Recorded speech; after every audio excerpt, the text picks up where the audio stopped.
লোহা আর আগুনের মিলিতভাবে গড়ে ওঠে এক প্রাচীন শিল্পের নাম, সেটি হলো কামার শিল্প।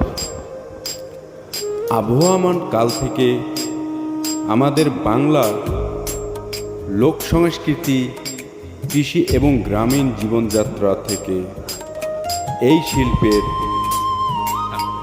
আবির্ভাব ঘটে। আজ থেকে শত শত বছর আগে যখন আধুনিক কোনো যন্ত্রের অস্তিত্ব ছিল না, তখন থেকেই কামারশালাগুলোতে ছিল গ্রামীণ অর্থনীতির অন্যতম চালিকা শক্তি। প্রজন্মর পর প্রজন্ম, বাবার হাত থেকে ছেলে, তার হাত ধরে নাতি, এভাবেই এই কঠিন শ্রমসাধ্য বিদ্যাটি টিকে রয়েছে। আজ কামার যখন হাতুড়ি হাতে নেন, তিনি কেবল লোহা পেঠান না, বরং পূর্বপুরুষদের পাওয়া এক যুগান্তকারী ঐতিহ্যকে বাঁচিয়ে রাখেন। লাঙলের কোদাল, কাস্তে কিংবা ঘরের নিত্য প্রয়োজনীয় জিনিসপত্র যেমন ছুরি, কাঁটা, বটি ইত্যাদি সব কিছু হাতে এই কারিগরদের দক্ষতার সহিত তৈরি করে। লোহার টুকরোগুলো পিছনে লুকিয়ে থাকা এক একটি পরিবারের ঐতিহ্য এবং শ্রমিকের জীবনের গল্প। কামারশালার মূল জাদুকাঠি শুরু হয় এক জ্বলন্ত কয়লা চুন্নি থেকে, যাকে বলা হয় আত্তর বা হাতি। ফু দিয়ে বাতাস দিয়ে কয়লা আগুনকে এতটাই তীব্র করে যে তা তাপে কালো শক্ত লোহাকে লাল টুকটুকে আগুনের পিণ্ডে পরিণত করে। লোহা যখন চরম উত্তাপে নরম হয়ে আসে, ঠিক তখনই শুরু হয় কামারের আসল পরীক্ষা। লোহাটি নেহলি উপর রেখে, নেহলি বলতে রেল লাইন মানে শক্ত লোহার পিণ্ডে, এক লোহা আর এক শক্ত লোহার পিণ্ডে রেখে চলে ভারী হাতুড়ির একের পর এক নিখুঁত আঘাত। এই পিটুনি এক নিজস্ব ছন্দ আছে। কামার এবং তার সহকারী হাতুড়ি ঠুকঠাক শব্দ যেন অদ্ভুত সুর তৈরি করে। এই তীব্র পিটুনির মাধ্যমে কাঁচা লোহা ধাপে ধাপে তার নির্দিষ্ট আকার ফিরে পায়।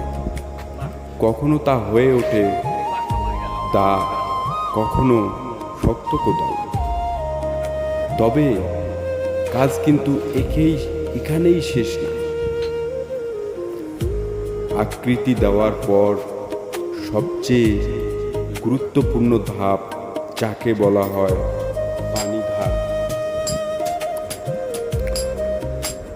লোহা শক্ত করা এটা এক কৌশল। গরম লোহাটিকে হঠাৎ ঠান্ডা পানিতে ডুবিয়ে এর ভিতরে ইস্পাতের চমক শক্তিশালী করে তোলা হয়। এই পুরো প্রক্রিয়াটির মধ্যে লুকিয়ে থাকে বিজ্ঞান আর বছরের পর বছর ধরে অর্জিত অভিজ্ঞতা। কালের বিবর্তমানে পৃথিবীতে বদলেছে আমাদের জীবনযাত্রা।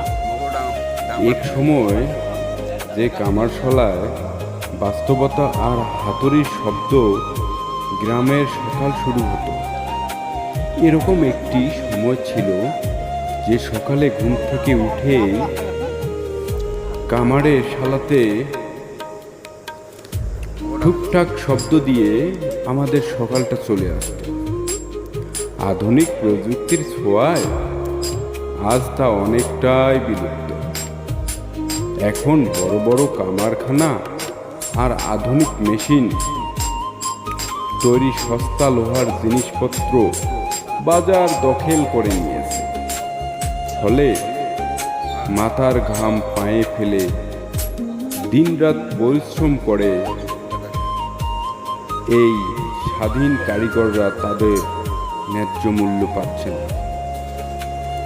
অনেক কঠিন কাজ, এতটা পরিশ্রম করতে হয়, এটা আসলে আপনারা দেখেই বুঝতেছেন যে কাজটি কতটা কঠিন, কতটা পরিশ্রমের।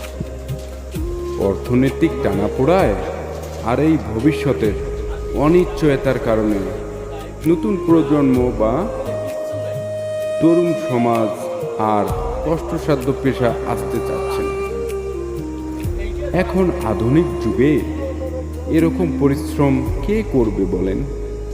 ফলে বহু যুগ পুরনো এই ঐতিহ্যবাহী শিল্পটি আজ ধুকে ধুকে বিলুপ্তর পথে এগিয়ে যাচ্ছে।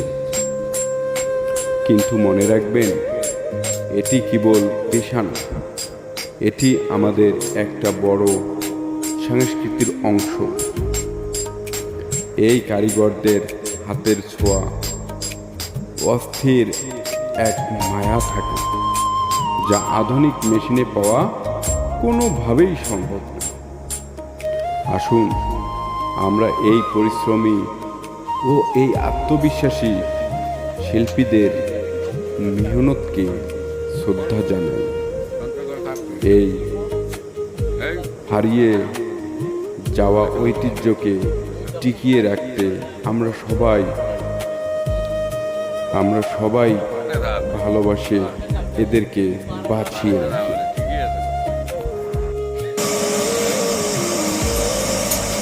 মঙ্গলবার থেকে মুই করি, মঙ্গলবার আই তো আয় যাই একটা তো বই করি দেও। তো আজকে হবার না কেজি টাকা শর্ট আছে, মুখে কত দেব? 1,000। পরে যখন গেছে 3,000। ওইভাবে কি মানুষের জীবন চলে? পাগলা আলু টাকা থাকলে অসল হইলেও তার দাম আছে, আর তার টাকা নাই, কোনো দাম নাই।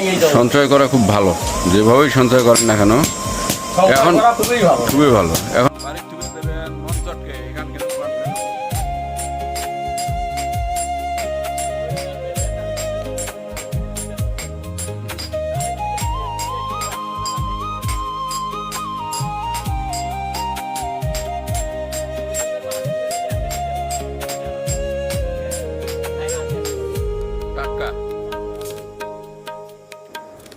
এক জ্বলন্ত কয়লা, আগুন কেবল লোহাকেই গলায় না, একসাথে মিশে থাকা কারিগরের কপালে জমা হওয়া হাজারো ফোঁটা ঘাম আর ক্লান্তির পরিশ্রমের গল্প। গ্রামের হাট বাজারগুলোতে এক সময় কামারদের তৈরি দা বটির যে কদর ছিল, আজ প্লাস্টিক আর আধুনিক যন্ত্রপত্রের ভিড়ে তা অনেকটাই মলিন। কামারশালায় এই হাতুড়ি পেটানো শব্দ কেবল কোনো কাজ নয়, এটি যেন গ্রামীণ জীবনের এক চিরচেনা ছন্দ, যা যুগে যুগে ধরে আমাদের ঘুম ভাঙাচ্ছে। একজন দক্ষ কামার লোহার রং দেখেই বলে দিতে পারেন সেটি কতটা উত্তপ্ত হয়ে গেছে এবং কখন তাকে আঘাত করলে কাঙ্ক্ষিত রূপ দেওয়া সম্ভব। এটি আমাদের পক্ষে সম্ভব না, এই জিনিসটা বোঝা। একজন দক্ষ কামার সেই বলতে পারবে এই লোহার উপরে কতটা প্রেসার দিয়ে পিঠনি দিলে এটা তার রূপে ফিরে আসবে। কৃষি প্রধান এই বাংলাদেশে কৃষকের প্রধান হাতিয়ার কোদাল বা কাস্তে যুগে যুগে যোগান দিয়েছে এই কামাররাই। তাই আমাদের খাদ্যশস্য উপাদানের পিছনেও তার অবদান এই কামারদের। আমরা এটা স্বীকার করি। আজকের দিনে কয়লার চড়া দাম আর কাঁচামালের কারণে এই কুটির শিল্পী টিকিয়ে রাখা কারিগরদের জন্য এক চরম অগ্নি পরীক্ষা হয়ে দাঁড়িয়েছে।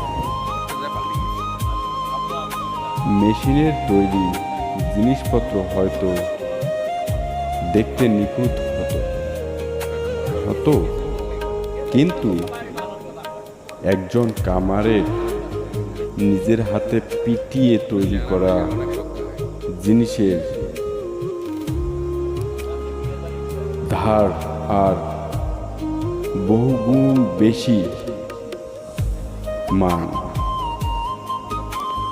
বহু কামারশালায় আজ বন্ধ হয়ে গেছে, অনেকেই জীবিকার তাগিদে ছেড়ে দিয়েছে বা তাদের এই আদি পেশা, যা আমাদের লোকশিল্পের জন্য এক বড় ক্ষতি।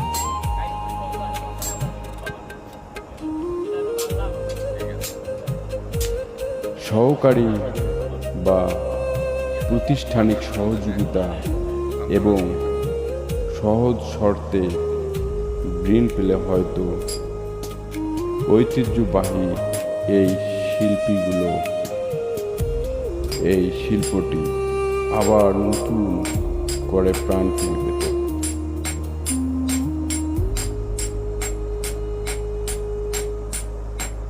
এই নিখুঁত কারিগররা